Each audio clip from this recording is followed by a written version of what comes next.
Welcome to the Sowing Hope podcast. This is a show all about implanting hope in our hearts. I'm Bill Snyder, joined by my friend Ann DeSantis. We're glad you're here for our uplifting conversation about faith and how it sustains our hearts through all the seasons of life. Thanks for walking with us. And hello, everybody, and welcome to the Sowing Hope podcast. I'm Bill Snyder. As you can see, I'm always joined by my good friend Ann DeSantis. And it's been a while since we have been with you, but it's summertime and vacations and all kinds of things crop up for us over those summer months. But we're excited to be back with you here just shortly after the 4th of July and talking with you about today. We're going to be previewing our Mass series, Ann, and it's always awesome to be with you. How are you? And thanks for being here with me. Yes, Bill, it's always great to be here with you. And we've been doing this for quite a while. As you said, we had a little bit of a break, so it's wonderful to be back again because I know we have something pretty great that we have to talk with all of you about, a new series that's coming soon in the fall of 2023. We don't have the dates yet, but they're going to be coming soon. But we'd like to announce our Mass series, a 4-part series on the Mass. And of course, this is a time during 2023, 2024, where the United States Conference of Catholic Bishops is really making a big push for people to be able to understand and honor and love the Holy Eucharist even more. And so that's really what this series is about, the Mass. So, Bill, I think it was a great idea of yours that we came together for this one. And I know that we are going to break it into a 4-part series, right? Yeah. So that's going to be pretty exciting, for a 4-podcast series where we're going to be unpacking different sections of the Mass. Now, those sections we're going to start out with preparing for Mass, which is so important. Part 2 will be Liturgy of the Word. Part 3 will be the overview of the Liturgy of the Eucharist. And then we're going to do a deep dive into the Eucharistic prayers. And I think, Bill, you said especially Eucharistic Prayer 1. So, Bill, I don't know if you have any words of wisdom on that, because the whole idea of us doing this series, really, I'd say I'm very happy to say it was Bill's idea. And so it's just a perfect time, isn't it? It's a perfect time for us to discuss the body, the blood, the soul, and divinity of our Lord. It and is. That first step is preparing for Mass, right? Yes, it is, totally. We definitely want to, touch on all the facets, as you mentioned, Dan, all the different facets of the Mass. So we go through it in depth and really explain and go through it in a way that is going to challenge and help you prepare better for going and attending Mass yourself. I mean, it's going to be practical, like I think a lot of our podcasts are, and a lot of the series that we do are. We like to think that they're very practical, and that we end up, giving you some tips and some more knowledge, so that when you go practice your faith, when you go to the Mass, you're understanding more and getting more connected with it. I almost said getting more out of it, but it's not about getting more out of it. It's actually about what we can put more into it. So that is really our goal with this whole, series. And we're looking at, producing it a little bit in a little bit more higher way than just the what you see on our podcast and what we typically do. So that's the reason why we're pushing it to the fall, just so we can think about that and get some of the graphical stuff ready and things like that, so that it can be truly engaging and helping you encounter Jesus in the Mass. And if it's not practical, at least in my book, if it's not practical and you can't use it when you attend Mass to grow in faith, we really have no business doing it. So that's part of our mission, is to make it super practical for you, give you those tips and those and equip you with the knowledge, because there's so much on the Mass. We could talk about the Mass in a 365 part series, right, Ann? I mean, we could talk about the Mass in a 365 part series, but Yeah, I mean, 100%, yeah, 100%, yeah, because really what I believe, there's so many facets to what it means to be Catholic, isn't there? I mean, but the number one facet of all is the fact that Jesus is present with us on earth in the Holy Eucharist. And the only way that you can bodily receive the Eucharist is to go to Mass, really. I mean, unless you're homebound and, of course, you're receiving the Eucharist outside of Mass and through that visit from the priest or the extraordinary minister. So we really hope that this will get you excited about attending Mass, excited about being Catholic, excited about evangelizing to other people about the Mass and what happens at Mass, right? I mean, that's really the heart of it, is what is happening at Mass when the priest consecrates the host. It goes from being a simple piece of unleavened bread to the body, blood, soul, and divinity of our Lord, as I mentioned at the beginning. Now, I just found online, and it might be a good place for some of you who are watching, that you've been away from Mass. Maybe you have a child or a relative that's been away from the Catholic Church or away from Mass. And at the United States Conference of Catholic Bishops site, there is a page there called Rediscovering the Mass. And I think it might be a good place for all of us, all of you, to start as you're waiting for us to have this special presentation in the fall of 2023. And on this page it says that, are you seeking to rediscover your friendship with Jesus? Haven't been to Mass in a while and wondering where to start? Start by getting to know Jesus again through prayer. It doesn't matter how long it's been since you've been to Mass, you are always invited to encounter Jesus in the Mass. And then they give a quote here from John 6. It says, Jesus said to them, I am the bread of life. Whoever comes to me will never hunger, and whoever believes in me will never thirst. So I just recommend, if you can, the website is usccb.org.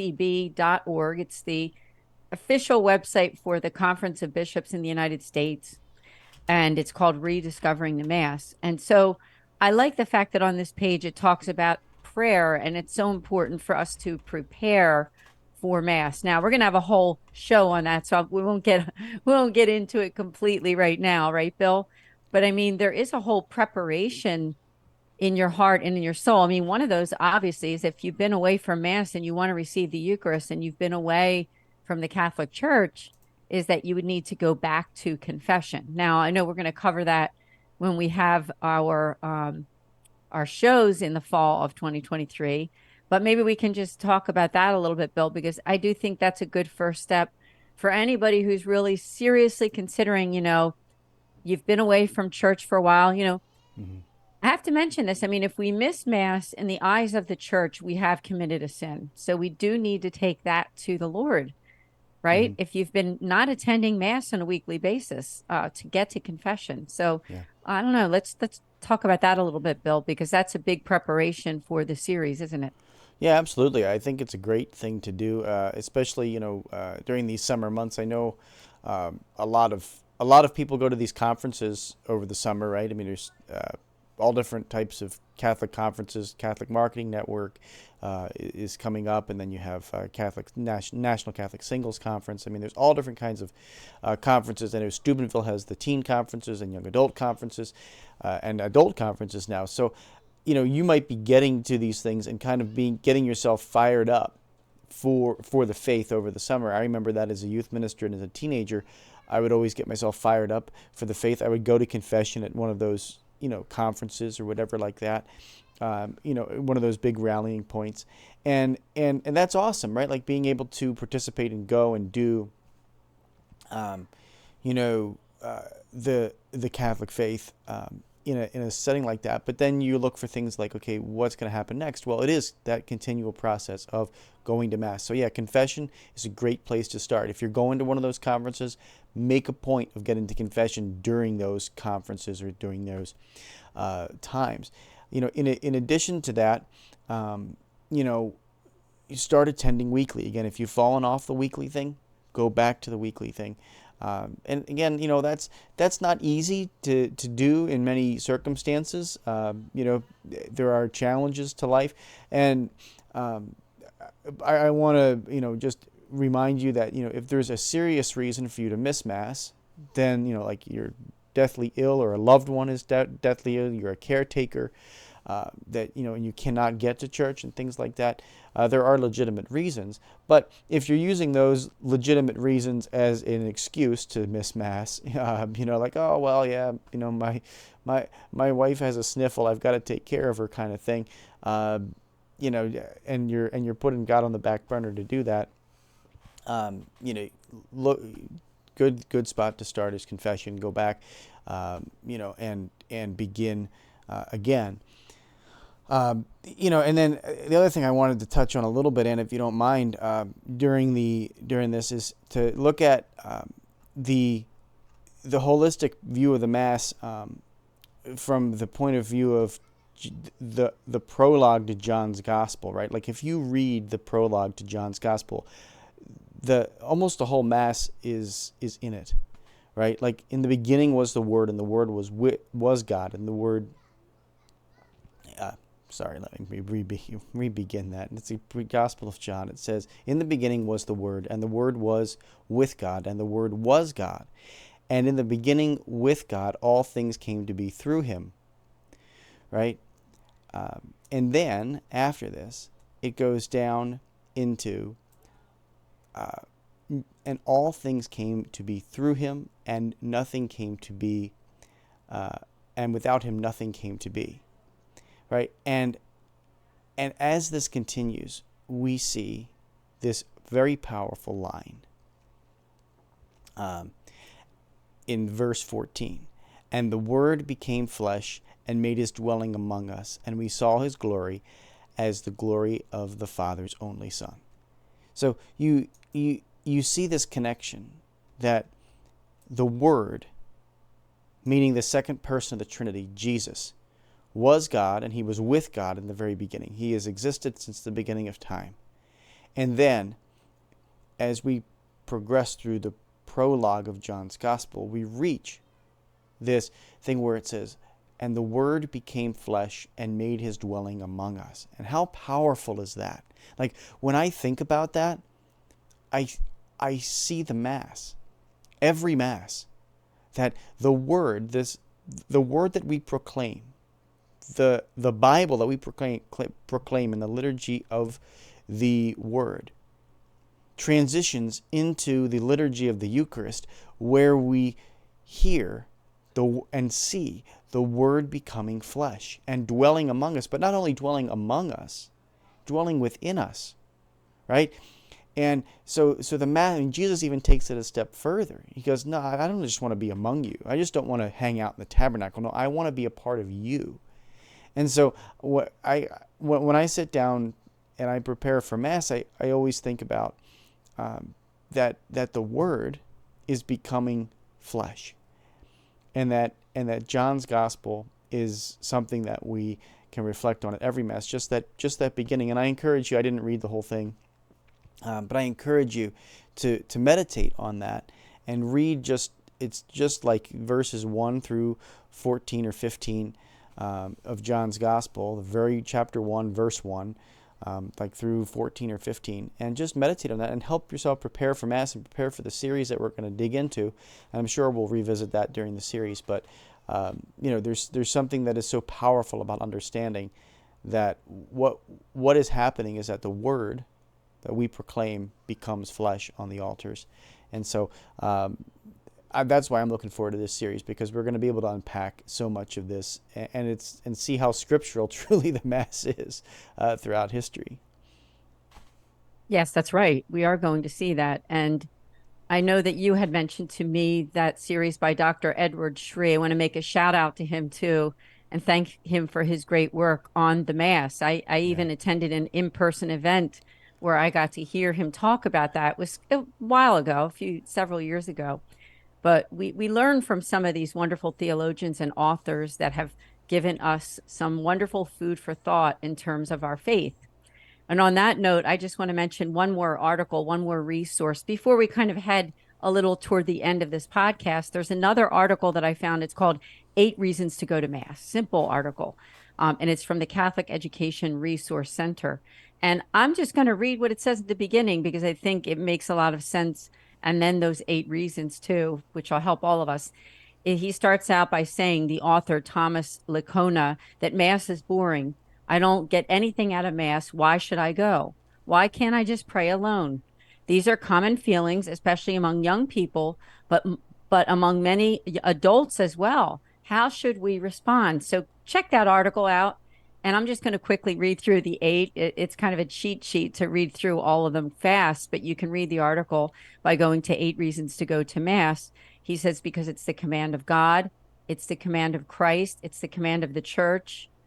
The church speaks with authority of Jesus. And he talks about what we do at Mass. Mass is a sacrifice. It's the sacrifice of the Mass, and it's a meal as well. And we have to worship with other people. That's number 6. He says, why should we have to worship with other people? And the reason is that we are social beings, right? Number 7 are what consequences for others if we stop going to Mass. And he gets into talking about the fact that we need to pray for the souls of the faithful departed, right? And the benefits of Mass, right? I mean, what it really comes down to, the biggest benefit of Mass is that you're receiving inside your body, your soul, the actual body of Christ. And we need to believe that as Catholic Christians, right? There's such a big push right now with this Eucharistic revival. And that's a big part of why Bill and I are doing this. Now, you can register for this event. We are taping this podcast in the summer of 2023. But if you go to nonatus.org, there will be a page there on this series under programs. Just go to programs and you have to register there. So please do register. And I also ask that you would subscribe on the Patchwork Heart Ministry YouTube channel, because that is where all the work is being done. We thank Bill so much for his collaborative efforts with St. Raymond Nonatus Foundation and also Fiat Ministry Network, who we work so closely with. So I'm really excited for this series, Bill. I know you are too. Oh, absolutely. I really can't wait. I think it's going to be something that people are going to be able to visit over and over and over again, especially during this, Eucharistic revival that we're undergoing this year and is culminating next July, actually. I think it's right around this time that it'll be culminating in a wonderful conference in the middle of the country. So there's really no excuse for those traveling far away in Indianapolis to come. It's going to be a beautiful time to really be, reflect on this. We just had our Archdiocesan Eucharistic Summit. I know, Anne, you were mentioning that yours is going to be in a couple of weeks or something like that. So there's really something to begin reflecting on this. Again, as Anne said, if you're going to those big conferences this summer, I mean, they're all over the place. Make sure you get some time to do confession if you haven't been to Mass in some time. If you're interested, please subscribe to our YouTube channel. As Ann said, that's a huge thing. Really, really helps us get the word out. I like to say evangelization in today's world is so easy. It's so easy, right? When we find something that we like as Catholics, like when we see a video or a podcast that we like, to evangelize, all we have to do is click a share button. Like, it's that easy. We mentioned Dr. Sri's series that we both love and we watched years ago. It's been several years since he produced it, but it's still relevant. Why? Because it's about the Mass.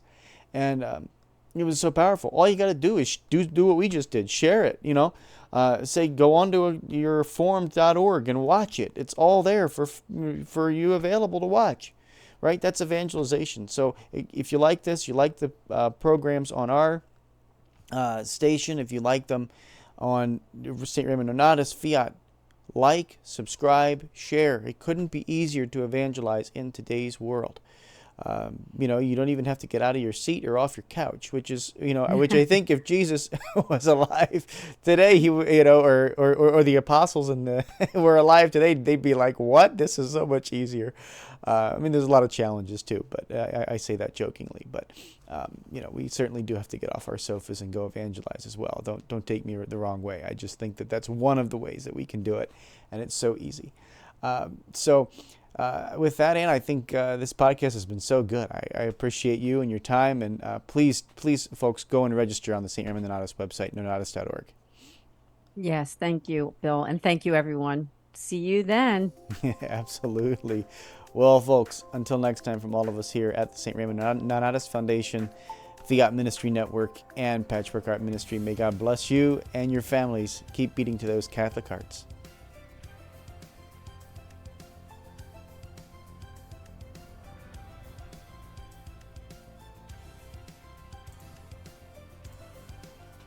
Thanks for listening to this episode of Sowing Hope on Patchwork Heart Radio.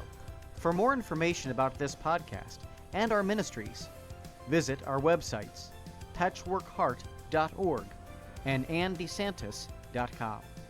You can also follow and interact with us on Twitter at PWH Ministry or Andy Santis 2.